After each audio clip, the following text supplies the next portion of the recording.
Buenas tardes, ¿me escuchan bien? Sí, profe. Perfecto. Ok, bueno, tengo mucho que hacer hoy. La clase es enorme.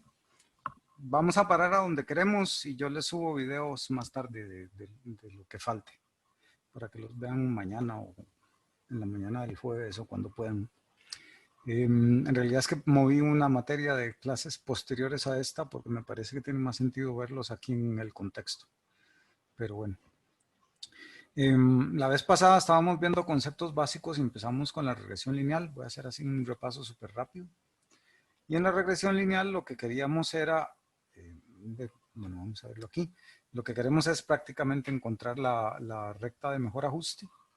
¿Okay? Entonces, lo que queríamos a fin de cuentas era minimizar estos errores entre lo que me dice mi modelo que debería ser y los datos. ¿Okay? Entonces, si empezamos a sumar todas estas distancias de aquí, que vamos a llamar residuos, no sé, digamos que este es el residuo 3 y este es el residuo 4 y el residuo 5, etcétera, etcétera. Entonces, si sumamos todos estos residuos, yo quiero tener el menor residuo posible. Entonces, quiero encontrar los parámetros de esta recta, que, bueno, en mate general los llamábamos M y aquí esta intersección la llamábamos B, pero en nuestro contexto ahora a esto le vamos a llamar cita 1 y a este le vamos a llamar cita 0. Bien, entonces lo que queremos es encontrar quiénes son cita 0 y cita 1 para tener un modelo que haga eso.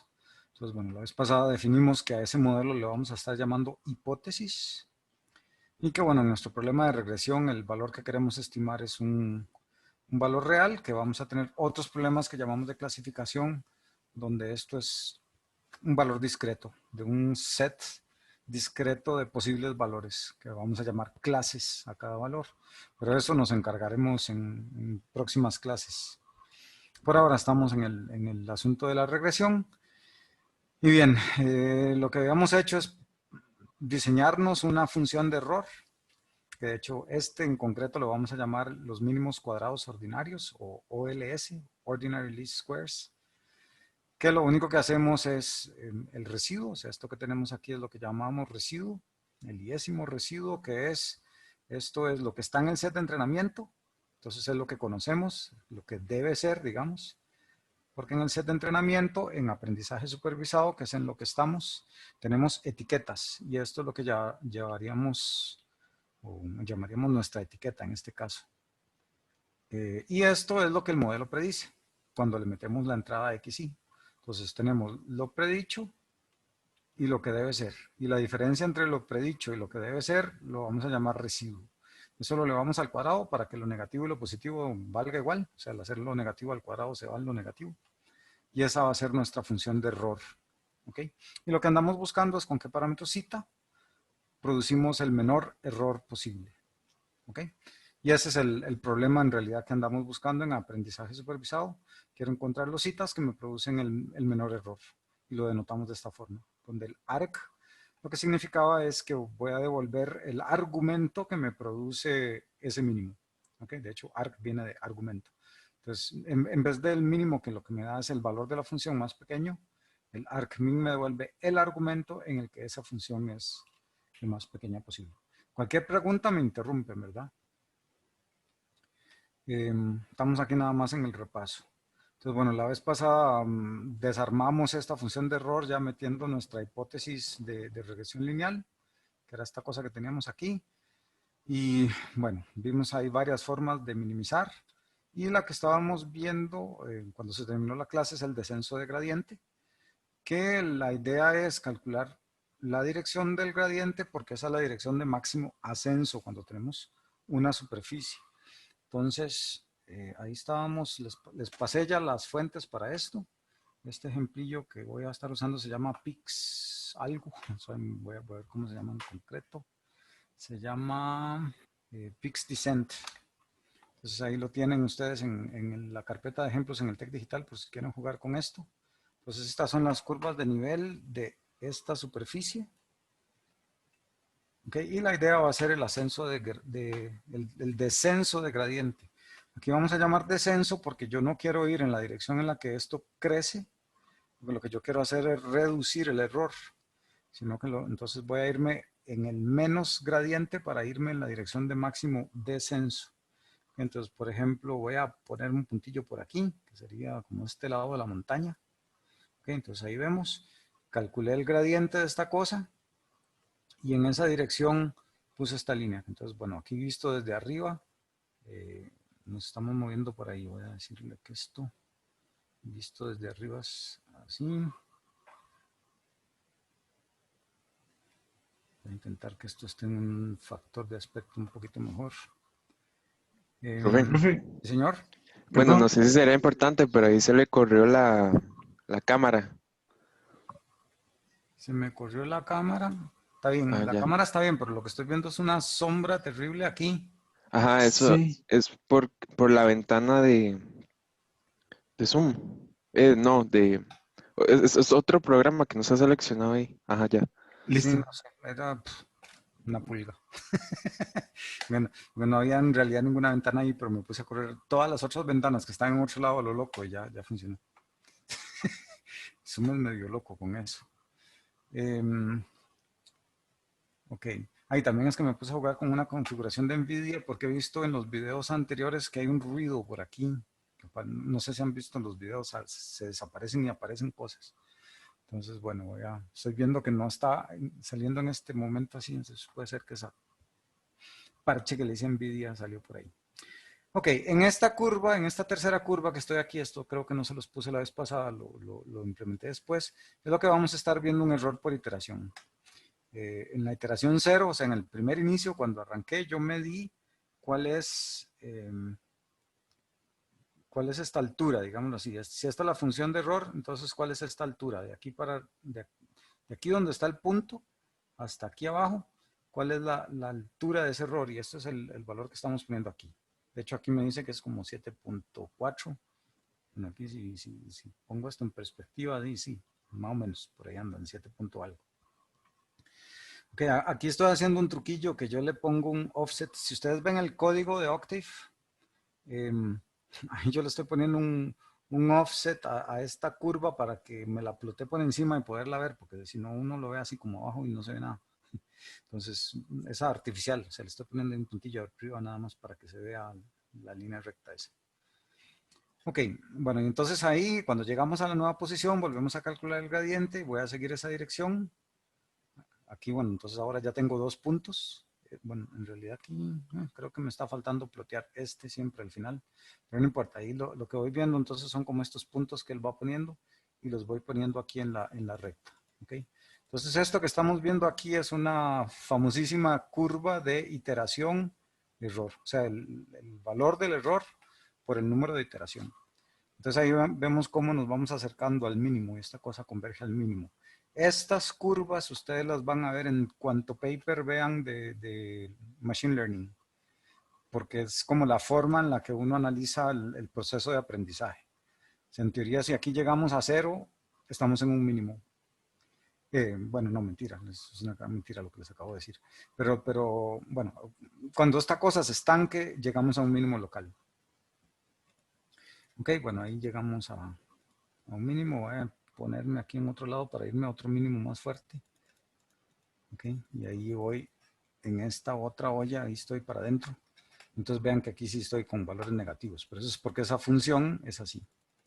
Ok, bueno, entonces ese es el principio de descenso de gradiente en general, que es, lo que necesito saber es si sí les quedó claro la vez pasada o si ya lo pudieron repasar, ya más o menos, puede ser que ya tengan preguntas concretas, pero la iteración va a ser casi siempre esta.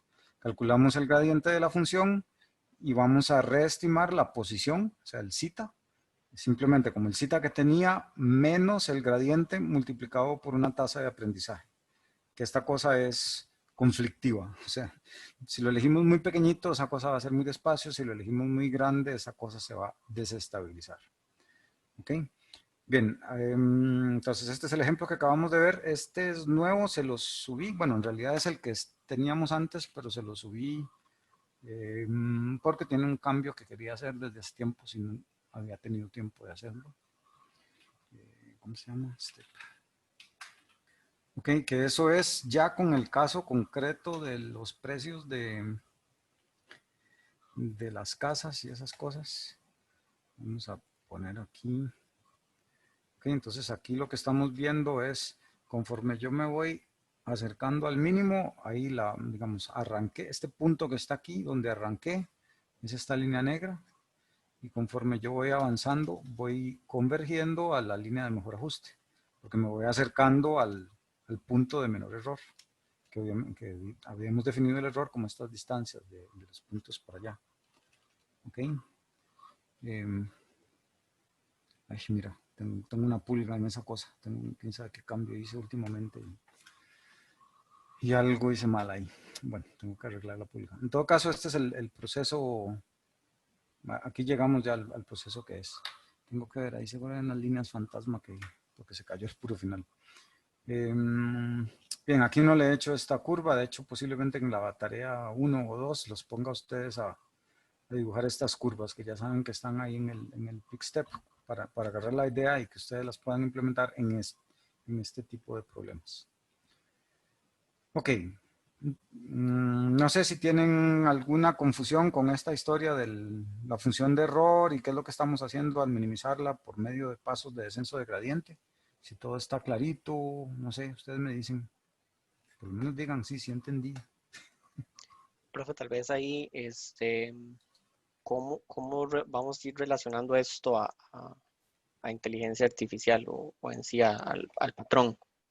Porque aquí yo lo veo como un tipo sucesión, nada más. Vamos a ver, es una sucesión, pero lo que usted está aprendiendo es, vamos a devolvernos aquí.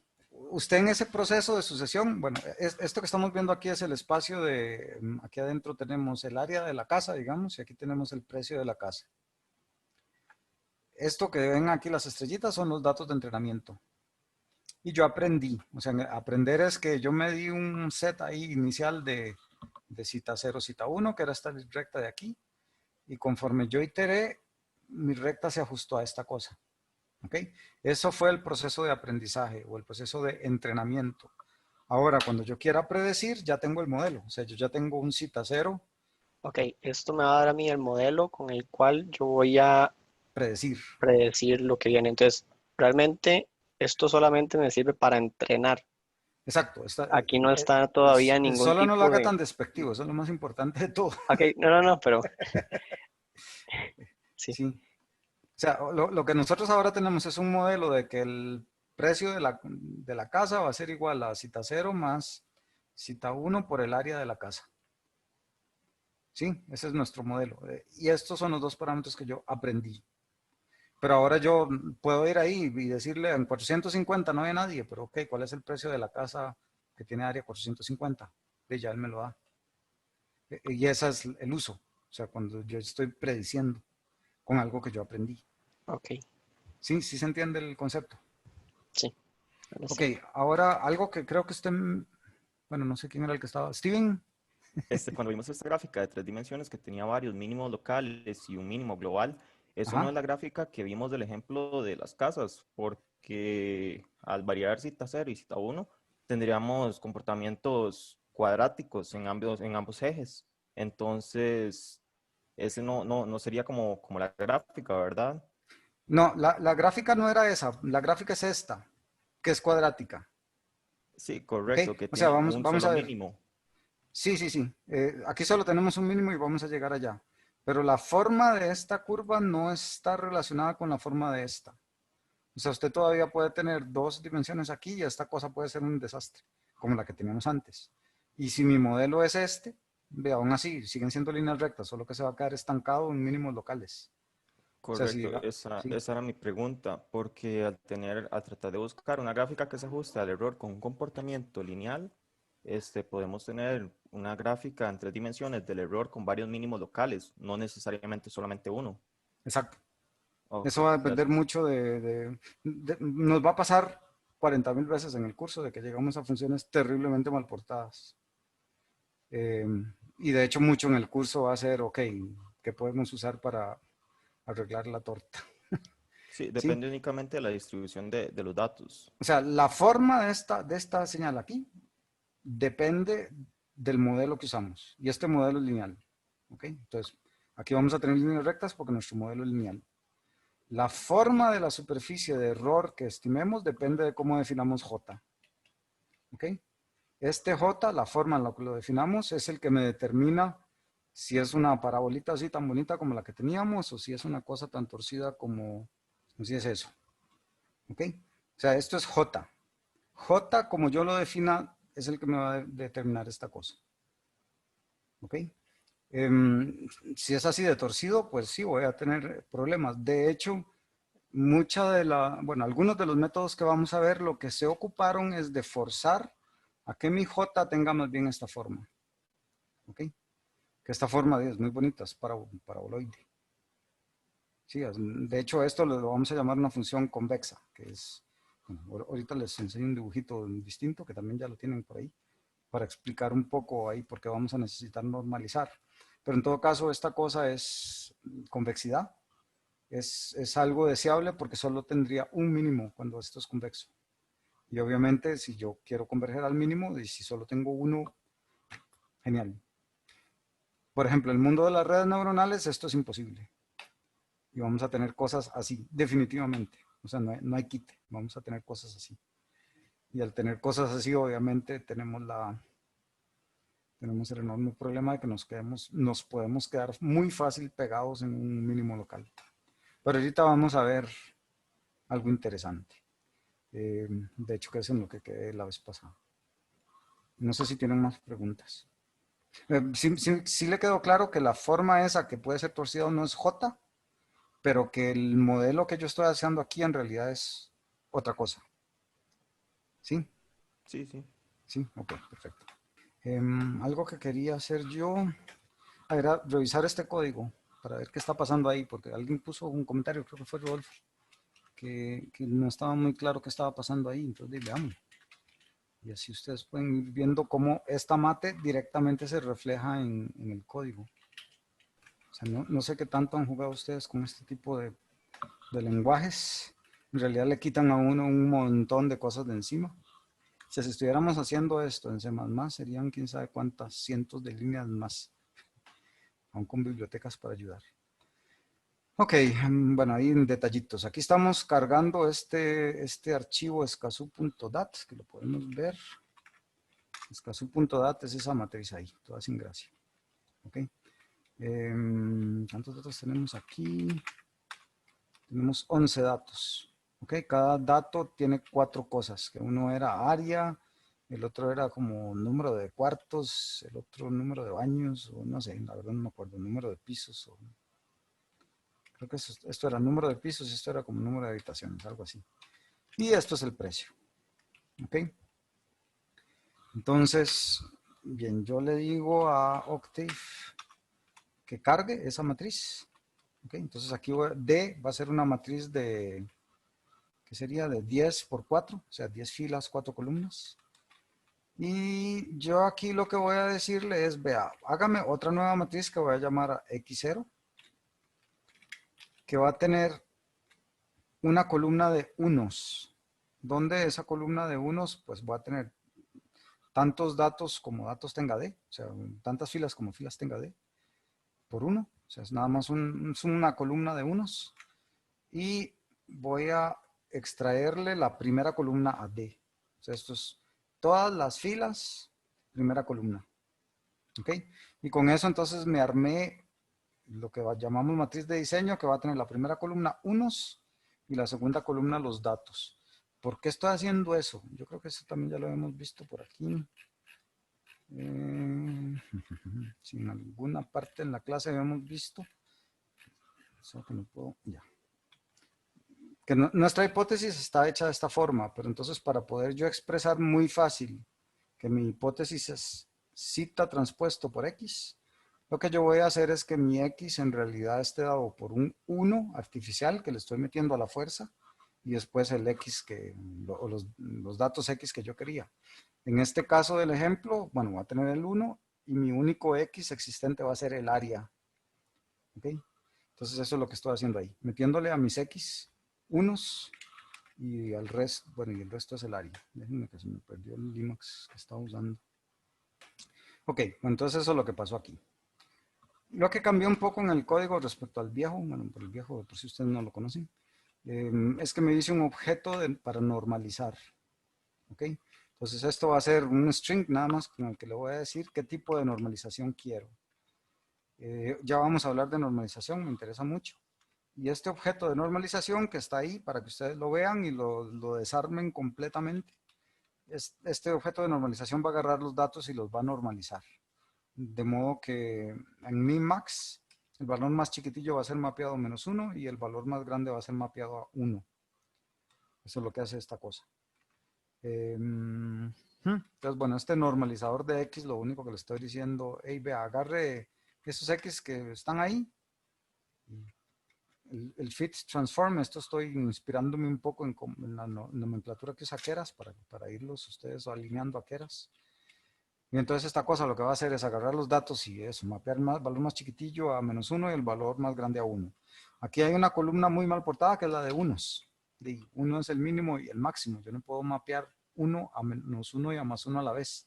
De hecho, cuando tengo ese dilema, o sea, cuando hay una columna que no tiene dispersión de ningún tipo, la deja exactamente como está. Eso va a ser este normalizador. O sea, no va a tocar a ese 1 para nada. Bien, y lo mismo le va a hacer a Y. Va a agarrar el valor más chiquitillo, lo va a mapear a -1 y el valor más grande a +1. En realidad esto no es necesario, no tiene ninguna ventaja más que visualización después. O sea que si yo quiero graficar las cosillas como función de error, digamos, me quede más fácil de visualizar. Porque si es muy grande respecto al -1 o +1, entonces queda totalmente torcido. Entonces esto es nada más para visualizar, nada especial. Bueno, aquí nada más estoy sacando quién es el área más chiquitilla y el área más grande y el precio más chiquitillo y el precio más grande solo para después graficar solo esa región y no más. Bueno, estas cosillas también es que después quiero graficar los plots, esos que estábamos viendo. Vamos a ver qué se me hicieron. Déjenme cerrar aquí cosas que ya tengo demasiadas ventanas abiertas. O sea, cuando ploteamos estas cosas de aquí, estas son las áreas que voy a plotear. O sea, pues, le estoy diciendo, ve, agarre el área más chiquitilla que encontré en los datos, de la más grande, y ponga 15 puntos de ahí al final. O sea, de inicio a final tienen que haber 15 puntos para plotear estas gráficas que ven aquí. Entonces están graficadas con esos 15 puntos. Pude haberlo hecho con 2, pero bueno, lo dejé en 15 por razones que en unas cuantas tareas eventualmente sea más evidente. Vamos a ver aquí. Bueno, ya está el área en el dominio original, digamos, aquí de $100,000 no, ¿qué era esto? De 100 metros cuadrados a 600 metros cuadrados. Ok, esas son las áreas, pero yo necesito para que, como estoy entrenando un modelo con los datos normalizados, necesito esas áreas, pero en un modo normalizado. Entonces uso el normalizador, que es ese objeto que está aquí arriba, el NX, para transformar estas áreas al mundo normalizado. O sea, la más chiquitilla va a ser mapeada a -1, la más grande va a ser mapeada a +1. Ok, aquí tenemos la definición de la función de error. Que esto me interesa que más bien lo hagan ustedes ya. O sea, que ustedes mismos me digan qué está pasando aquí. Es un poco loco. Porque, déjenme ver cómo les explico esto. Es que yo quiero plotear esto. Bueno, en realidad no la ploteé. O sí la ploteé, déjenme pensar. No hice ese plot. Pero podría porque ya está hecho. O sea, para hacer este plot que ustedes están viendo aquí, yo necesitaba la función J para todos los posibles valores de cita 0 y cita 1 en este plot. No sé si lo ven, cita 0 va de -1 a 1 y cita 1 va de -0.5 a 2. Necesito muchos pares aquí de cita 0, cita 1 para poder hacer todo este plot, para calcular el gradiente y todas esas cosas. Bueno, de hecho el gradiente lo calculo en otra función, pero por lo menos para calcular la función misma sí necesito eso. Entonces, aquí está diseñado esto para que precisamente yo le pueda pasar aquí una matriz de citas. Esta matriz de citas tiene en cada fila un par cita 0, cita 1. ¿Ok? Y para cada par de valores cita 0, cita 1, yo quiero calcular, usando todo este set de entrenamiento, quién es el valor de error. ¿Ok? Entonces, si ustedes ven esto, aquí estoy calculando los residuos. ¿Ok? Pero lo que me interesa, bueno, si no lo quieren hacer aquí de una vez, es que mediten que está haciendo esto considerando lo que les acabo de decir. Que cita es una matriz donde cada fila de esa matriz tiene un cita 0 y un cita 1. O sea, es una matriz de n por 2. Y entonces, aquí lo que voy a estar haciendo es multiplicando el x por, ese es por cada cita 0, pero también me interesa, vean que x es la matriz de diseño que tiene, la primera columna es unos y la segunda columna son las áreas. Entonces, ¿qué está pasando aquí al multiplicarlo por todos los citas? Es un producto de matriz-matriz. Bueno, ahorita vamos a repasar qué eran esos productos de matriz-matriz. Y aquí tengo a y multiplicada por una cosa que son por puros unos, en realidad. Tengo a y, que es un vector, multiplicando a unos, pero de hecho, esto es muy divertido. Creo que tengo que ver la otra clase porque creo que ustedes no han visto el producto externo. Esto es un producto externo de un vector y, que es una columna, por esta cosa que les estoy diciendo que es una fila. Una fila que tiene tantos datos como filas tiene cita. ¿Ok? Entonces esto es un vector fila de unos, un vector columna. Que esto sí no sé. No sé si ya ustedes en algún curso vieron el producto externo de vectores. No me suena a mí. Ok, entonces ahorita vemos la teoría, ¿qué es eso? Ok, bueno, en todo caso aquí lo que estoy calculando es un aterro de residuos y con este otro trucazo lo que vamos a estar haciendo es calculando los cuadrados de los residuos y sumándolos, ¿ok? Para cada set cita. Entonces, de un solo tiro estoy calculando para todos los citas que están, para todos los pares de citas que yo le estoy metiendo aquí, estoy calculando los errores correspondientes. Y con eso puedo hacer este plot de aquí. O sea, ya tengo la función j para todos los valores y esta j está hecha para eso. Me interesa mucho que de verdad se sienten a conciencia ustedes. Es programación, eso yo no se los puedo meter así como a la fuerza. Y intenten, en particular después de la parte teórica de hoy de álgebra lineal, que entiendan esto al 100%, que ustedes me puedan asegurar si entendí exactamente qué está pasando aquí. Porque este proceso de vectorización lo van a necesitar ustedes en el resto del curso. Casi que todo el código se hace así y cuando ustedes tengan que programar en TensorFlow y eso, ya a nivel más profesional, van a estar pensando en esto así, exactamente así. ¿Por qué? Porque aquí, todas estas cosas son matrices y cosas, y está bien, uno podría hacer aquí un for i y for j y hacerlo todo a pie.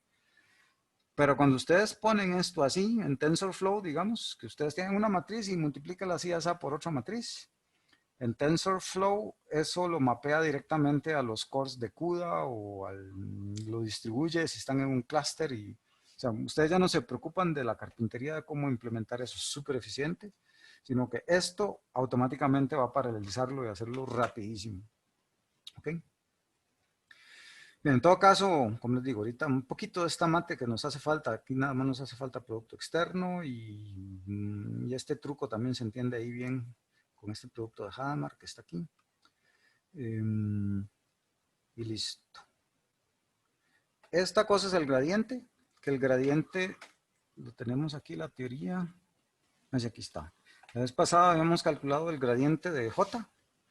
Lo que habíamos dicho es si derivo a esto, entonces esto se va para acá y me queda la derivada de lo de aquí adentro, considerando que esta cosa es todo esto, al derivarlo por cada uno de los citas, me va a devolver el X, y me queda esto así para cada cita, o sea, cuando yo derivo con respecto al cita J, me queda este término, que es esto que está aquí, lo de adentro, digamos, multiplicando la derivada que tengo aquí respecto al cita correspondiente, que sería sobre el X, ¿ok? Y si agrupamos todos esos, pues me queda esta expresión de aquí, y eso es exactamente lo que uno implementa.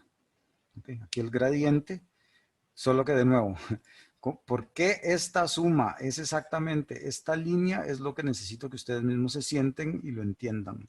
O sea, X es una matriz donde cada fila es 1 y la otra cosa es el área.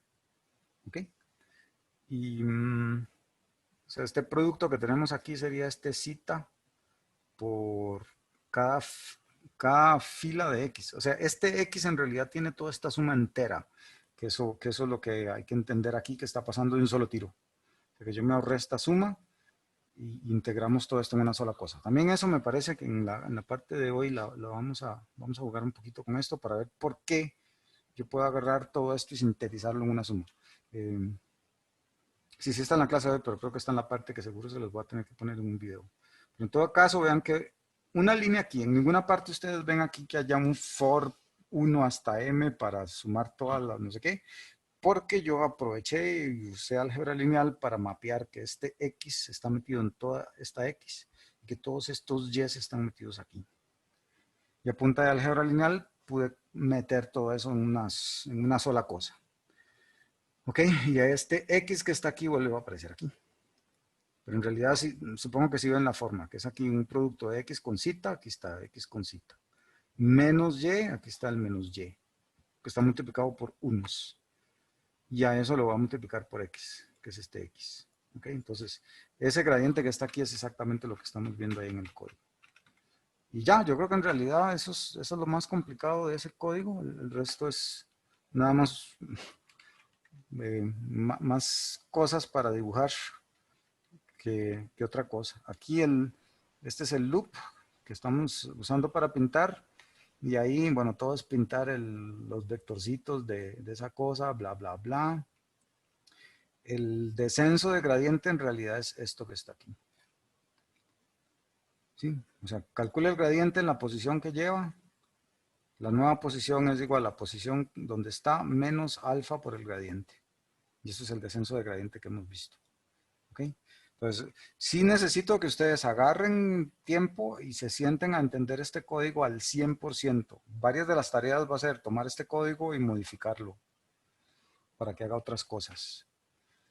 Entre ellas que les tire la curva esa que les estoy diciendo de... bueno, este creo que sí lo hace. No, este no está haciendo la curva de error. Precisamente lo dejé por fuera para que lo hagan ustedes. Bien, entonces, ahora sí, empecemos con la clase. Bueno, empecemos a donde quedé la vez pasada. Eso que acabamos de ver se llama un descenso de gradiente por lotes. Esta historia de por lotes, lo que quiere decir es que estoy usando todo el set de entrenamiento para calcular el gradiente. ¿Ok? Entonces aquí vemos el algoritmillo de descenso de gradiente por lotes. ¿Ok? Esto es lo que estamos dándole un nombre ahora. Voy a inicializar, estoy en iteración 0 y inicialice estos pesos cita al azar, digamos. Ok, entonces empieza aquí el descenso de gradiente. Mi nuevo cita va a ser el cita anterior menos la tasa de aprendizaje por, recuerden que esta cosa que está aquí es el gradiente de J respecto a cita. ¿Ok? Para calcular este gradiente estoy usando todos los datos, desde 1 hasta m. ¿Ok? Esta suma que está aquí es la que está haciendo o está definiéndome que esto es descenso de gradiente por lotes. ¿Ok? Porque estoy usando todos los m datos de entrenamiento para calcular el gradiente. O sea, lo que está bien, o sea, así está definido el gradiente, tengo que hacerlo así. ¿Ok? Pero a eso le damos ese nombre por lotes por usar todo el conjunto de entrenamiento. Ok, de nuevo, este alfa es el dolor de cabeza de todo el entrenamiento porque hay que determinarlo lo suficientemente grande para que no sea muy lento, pero no tan grande como para que el algoritmo se estabilice y se pierda. De hecho, en varios de los tareas que van a ver ustedes, tienen que jugar con eso mismo y ver a cómo ustedes calculan las cosas, con qué alfa converge bien algo y que no sea algo muy chiquitillo, ¿verdad? Bien, evidentemente vimos que este método tiene el problema de que converge a mínimos locales, sí, o a extremos locales. Otro detalle, aquí en este ejemplo que estamos usando, estamos minimizando J. ¿Okay? Hay otro tipo de definiciones de error en el que más bien yo quiero maximizar algo. Por ejemplo, yo quiero maximizar la probabilidad de que pegue la clase que es, por ejemplo. De hecho, lo vamos a hacer en un par de clases. Entonces, en vez de usar aquí menos alfa, yo tendría que usar más alfa para maximizar, ¿verdad? Estoy usando menos porque estoy minimizando, pero puedo usar más si estoy maximizando y espero que vean por qué. No, recuerden que el gradiente apunta en la dirección de máximo ascenso. ¿Ok? Por lo tanto, si pongo un más aquí, voy a seguir esa dirección y voy a ascender lo más rápido posible. ¿Preguntas hasta aquí? Aquí, bueno, vamos a darle un pequeño cambio a esto, a otro extremo del universo. Y vamos a hablar por primera vez de este descenso estocástico de gradiente. ¿Ok?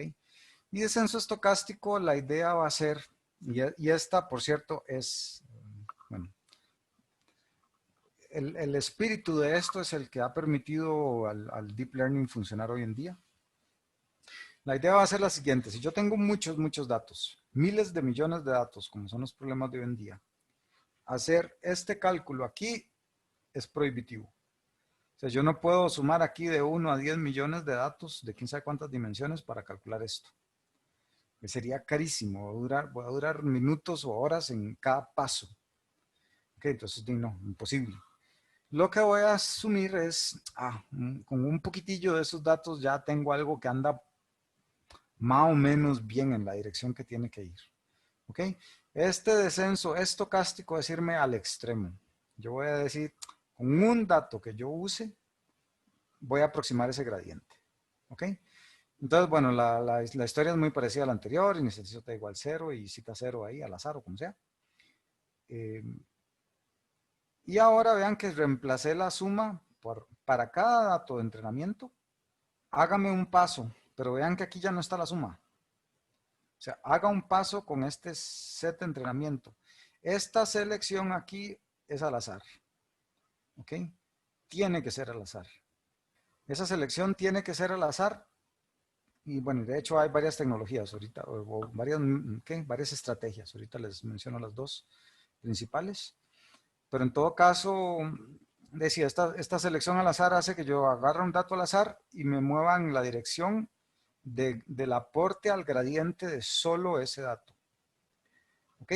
Y entonces, con cada dato que yo toma me voy a ir en una dirección. Obviamente, cuando yo tenía la suma, ese era un gradiente muy exacto para la superficie de error que yo realmente quiero minimizar. Esta es una aproximación muy burda de ese gradiente. ¿Ok? Que hace que ese gradiente, o sea, que el descenso, el proceso de descenso se vea como un balín borracho. O sea, voy a estar brincando por todo lado porque estoy escogiendo los datos al azar para moverme por ahí. ¿Ok?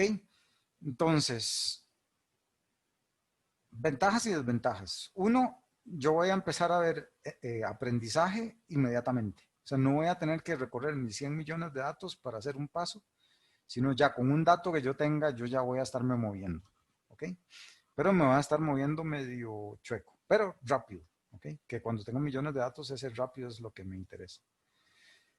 Lo que es interesante es, y ya está recontraanalizado estadísticamente qué es lo que está pasando por ahí, es que aunque me pierdo, de verdad ando muy borracho por estar usando una aproximación muy mala del gradiente, la tendencia anda bien. Y entonces termino convergiendo más o menos bien. Entonces, bueno, debido a que hoy en día el Deep Learning y todo eso, lo que pretende es aprender con muchos datos, esta es una idea que va en la dirección correcta. Entonces vamos a ver lo mismo que acabo de ver hace un rato, pero en descenso estocástico, que es este ejemplo que también ya tienen ahí. Ustedes pueden bajar los ejemplos y jugar ustedes mismos ahí en las compus de ustedes en este momento, ¿verdad? Así pueden mover la curva y hacer lo que quieran, mientras yo también lo enseño por aquí. Profe, se menciona que es para conjuntos de entrenamiento gigantescos, sí. Pero ¿hay algún número para eso? Que uno diga, no, en realidad también con números pequeños, de nosotros aquí tenemos que 10 datos de entrenamiento y se los voy a enseñar.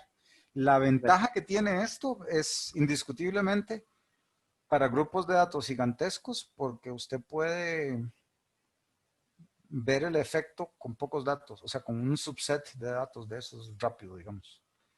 Y no tienen que esperarse a recorrerlos todos. Pero la idea en realidad ya es funcional más o menos aquí. Pues bueno, aquí voy a poner también el punto al inicio, vean la superficie. Bueno, yo no le pinté ahí nada del descenso, pero esta superficie que estamos viendo es esta misma, ¿verdad? Es lo que no grafiqué en el otro, pero sí me interesa que vean que hay un mínimo aquí, ¿verdad? Bueno, lo vemos aquí, el mínimo va a estar aquí. Entonces, si yo pongo esta cosa por ahí, ahí vemos el descenso estocástico. Voy a ver aquí las mismas curvas que hemos estado viendo. Aquí empecé, yo empecé oscilando por ahí. Vean que es como borracho, o sea que ahí él va moviéndose, pero como es al azar qué datos cojo para moverme, de ahí voy llegando. De hecho, un problema de este es decidir correctamente cuándo parar. Y lo que hace la gente en la práctica en este sí es decir, no haga nada más 1000 iteraciones y a las 1000 para y se acabó. ¿Ok? Bueno, ya aquí vemos, las líneas no andan en una secuencia tan bonita como la que teníamos antes, pero converge más o menos bien. Bueno, vean que el mínimo anda por aquí y yo ya paré aquí. Eso es también porque mi criterio de parada está bastante malo. Pero en general, bueno, sí está de hecho terrible. O sea, estoy parando muy temprano. Tengo que arreglar ahí el código para decirle que siga un poquito más. O sea, que parar ahí donde está parando es muy poco. Déjenme arreglar el código de una vez aquí local para mí. Y se los enseño a ustedes para que vean qué está pasando. Ese es el mismo código que teníamos antes, de hecho es muy parecido. La diferencia es que cuando estamos aquí iterando, de hecho aquí vean que le estoy diciendo haga 500 iteraciones, y aquí es donde estoy haciendo un detalle. Ok, si el cambio que está teniendo usted entre dos pasos de cita es menor a 0.1 por más de 5 veces consecutivas, pare. Voy a decirle 0.01 para ver si acaso llega un poquito mejor a los mínimos. Ok, ahora sí, ya se acerca más al mínimo, pero vean que hace una chorcha aquí de la brincadera que se tiene de un lado para otro ahí cerca del mínimo. Y esa chorcha cerca del mínimo la estamos viendo aquí con esa super densidad de líneas rojas que nos apareció ahí a la par de la que él decidió al final que era la última. ¿Sí se entiende qué está pasando aquí? Sí, entonces bueno, ahí cualquier clic que uno le haga, él avanza ahí hasta el mínimo. ¿Se entiende la diferencia? Sí, señor. ¿No hay técnicas como para aproximar mejor ese cita sub cero? Como para que lo escojamos cerca de la solución. No sé, vamos a ver, si nosotros ya supiéramos dónde anda más o menos ese mínimo de ahí, entonces no necesitamos todo esto en primera instancia. Y ese es el problema. O sea, aquí estamos trabajando muy bonito con cita 0 y cita 1, ¿verdad? No sé si han visto, bueno, los que siguen, por ejemplo, al .csv, el español de Canarias, que habla de este tipo de temas. El GPT-3, el modelo que termina siendo esta cosa, exactamente esta cosa que tenemos aquí, en vez de dos cosas aquí, esa cosa ya anda por miles de millones de parámetros. O sea, no tenemos dos dimensiones, tenemos miles de millones de parámetros. De ahí decirle dónde arranca es imposible. Arrancó al azar y él empezó a converger a cualquier cantidad de mínimos locales, y de hecho es toda una odisea de entrenar esas cosas con miles de millones. Es que hay que tener la cabeza de que estamos haciendo este descenso en miles de millones de parámetros, y así borracho en descenso estocástico. ¿Ok? Una enorme ventaja que tiene el descenso estocástico es que cuando tenemos superficies como el PIX, el que acabamos de ver, ese que son un montón de valles y montañas y todo eso, es que cuando anda tan borracho, él a veces se sale de mínimos locales, sí, se sale de mínimos locales y se pasa al valle que sigue, que tal vez tenga un mejor mínimo. Y eso está demostrado. O sea, que esto de andar así medio perdido a veces ayuda a salirse. Porque en una tendencia global puede ser que se escape ahí y se metan a un mejor un mejor agujero para llegar al mínimo. Entonces eso es una ventaja ahí, más probabilística que otra cosa, pero es vacilón que tenga ese efecto colateral. O sea, es rápido y puede ser que converja mejor. No sé si tienen más preguntas sobre el estocástico. Profe, Sí, señor. lo que tal vez no me queda muy claro es, o sea, yo solo agarro un par del conjunto de entrenamiento y calculo. Exacto. Véalo aquí. Este es el estocástico. Vea la parte esta está nada más alfa por el par XY. En el de por lotes, yo tenía que era alfa por la suma de 1 hasta m de esa misma expresión. O sea, la diferencia es que aquí ya no tengo esa suma. Estoy agarrando un dato. ¿Sí? Ah, ok. Sí. Sí, ok. Entonces, bueno, ahí comparémoslos un poquitillo. Para un detalle técnico que tengo que decirles, y no supe dónde meterlo, así es que lo meto aquí. El término época lo voy a usar mucho en el curso. Una época es la presentación de los M datos de entrenamiento. Entonces, en el método por lotes, por ejemplo, un paso ya es una época, porque en el paso yo sé todos los datos de entrenamiento para calcularlo, en el por lotes, ¿verdad? En el estocástico voy a más bien necesitar M pasos para tener una época, o sea, para haber visto una época. Entonces, porque en cada paso yo solo sé un dato. Ok, hay una tercera opción que vamos a llamar mini lotes, y es una combinación de las dos. O sea, yo voy a usar unos cuantos datos, no todos, pero unos cuantos. O sea, digamos, tengo 1000 datos y voy a usar 32 para calcular el gradiente. En otras palabras, siempre voy a tener esta suma, pero no de 1 a m, sino de 1 a 32, donde esos 32 datos que uso los tomo al azar del set de entrenamiento. Y esa parte es como la estocástica. Entonces, pero bueno, ya les hablo un poquito más de eso. Entonces vamos a ver, el método estocástico solo agarro un dato, entonces produce soluciones, uno ve movimiento antes que en el por lotes, porque precisamente con cada dato que tomo ya hay algo, ya pasó algo. El ruido de las trayectorias puede ser que nos desatasque de mínimos locales, eso es particularmente de mínimos locales chiquitillos, que no se puede escapar, ¿verdad? Bueno, una época tiene m pasos. El método por lotes tiene la ventaja de que, vamos a verlo aquí otra vez, yo tengo que hacer la suma de 1 a m de todas estas cosas. Si yo tengo, por ejemplo, un GPU que tiene miles de cores y yo tengo miles de datos, cada core puede encargarse de hacer un zeta por x menos y, ¿ok? En paralelo. A cada core le llegó un dato distinto y cada uno está haciendo un cálculo de estos en paralelo. Y después, bueno, hay algoritmos ahí para en tiempo logarítmico unir todos los resultados de todas esas sumas. Bueno, sumas y productos, digamos. Pero, o sea, esto es como trivialmente paralelizable en el sentido de que para cada i, yo eso se lo puedo designar a un núcleo distinto, a un procesador distinto. Entonces, esa es una ventaja del método por lotes. En el estocástico no está como tan trivial de paralelizar, digamos. Porque cada efecto, o sea, cada cálculo que yo hago aquí ya tiene un efecto en el zeta. Y ese zeta, de hecho, ya lo voy a estar usando para el siguiente paso. Entonces, no estoy ahí como amarrado de manos para eso. Bueno, entonces el por lotes es más fácil de paralelizar. Tiene la desventaja de que, como es más limpio el cálculo del gradiente, si yo iba en la ruta a un mínimo local, se va a quedar ahí pegado de fijo. ¿Ok? Si tengo un conjunto de datos grande, pues me voy a quedar calculando grandes ratos para cada paso. Pero la enorme ventaja que tiene es que si yo puedo garantizar de que mi superficie de error es convexa, entonces él va a converger muy rápido y suave al mínimo. ¿Ok? De nuevo, aquí en el por lotes, un paso es una época porque cada paso ya uso todos los datos. El mini lotes es el compromiso entre los dos. ¿Ok? Entonces yo no voy a usar todos los datos, voy a usar unos cuantos datos. Y tengo dos esquemas o dos estrategias para hacerlo. Una se llama el mini lote con reemplazo. Y eso es, yo tengo aquí mis M datos. Vamos a ver, se me torció mucho esto. Ok, yo tengo aquí mis M datos. Mi dato desde X1 hasta XM.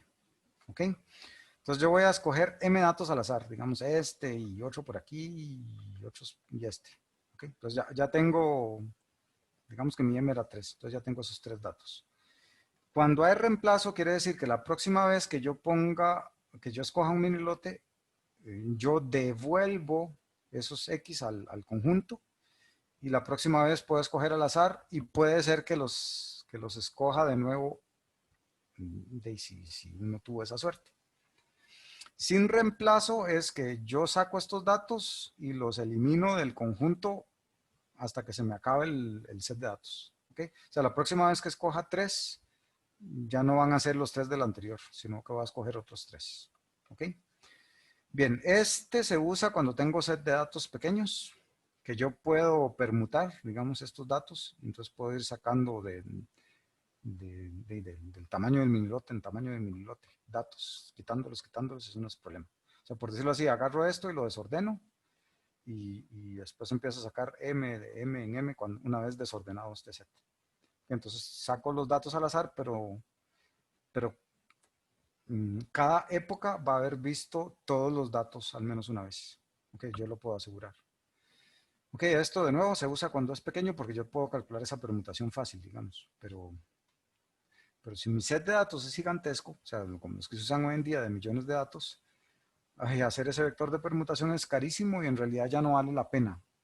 En el sentido de que si yo tengo, por ejemplo, 10 millones de datos y mi minilote es de tamaño 32, que es un tamaño usual para usar, de ahí la probabilidad, si yo devuelvo los datos al set, la probabilidad de pegar esos mismos 32 en la siguiente toma de datos es chiquititísima. O sea, casi imposible que vuelvan a salir uno de esos datos. Y si sale, de por sí no importa, porque todo es estocástico. ¿Sí? Entonces, de nuevo, este es casi que el que van a tener implementado en Keras, TensorFlow y eso, porque eso está hecho para cuando uno asume que uno tiene cientos de datos. Pero, bueno, cuando uno está haciendo experimentos para entender, a veces uno prefiere usar sin reemplazo porque es estadísticamente más robusto para asegurarse de que todos los datos fueron presentados a la red. De hecho, esa es la razón principal por la que uno con set de datos pequeños usaría esto sin reemplazo para asegurarse de que todos los datos están siendo usados. Ok, ¿cuántos pasos tendría una época? Pues el número total de datos entre mi tamaño de minilote. Okay. Si yo tengo 10.000 entre 32, eso sería el número de pasos que yo tengo para una época. Okay. En entrenamientos clásicos uno casi siempre habla de épocas, o sea, cuando uno hace aquí digamos, los plots esos que yo les decía de error por iteración, casi que uno no usa iteración, sino que uno usa épocas, o sea, una época, 2 épocas, 3 épocas, o sea, cuántas veces le he presentado todo el set de datos. Pero cuando ya tengo estas cosas, ya es como más difícil, entonces a veces uno lo que dice es, no, bueno, no por época porque va a durar mucho, pero por estas cosas, como por cuántos minilotes le he presentado. De hecho, entonces hay unos, eso no tiene como un nombre único, cada quien le dice como le da la gana. O sea, como pasos, steps o iteraciones, como ustedes quieran. Lo van a encontrar en cada software distinto, como le dice uno a eso. ¿Cuántos minilotes le ha presentado uno? ¿Estamos claros con esto? En especial esto me interesa porque lo van a tener que implementar. Creo que sí, profe. Ok, previo. Gracias. Bien, entonces la clase que sigue tiene que ver con el repaso de álgebra lineal, que como ya vieron ahí en el código vamos a necesitar mucho. Y hay otro concepto interesante que sí es nuevo, que es hablar de gradientes con matrices, digamos.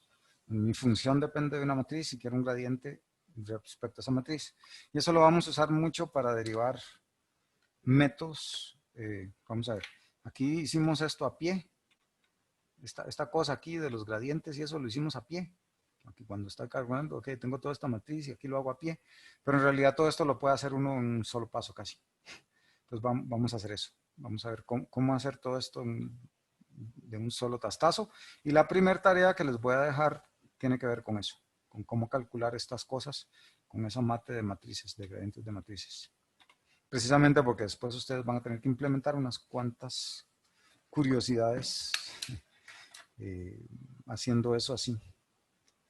Entonces, bueno, sin más, pasamos a la siguiente clase.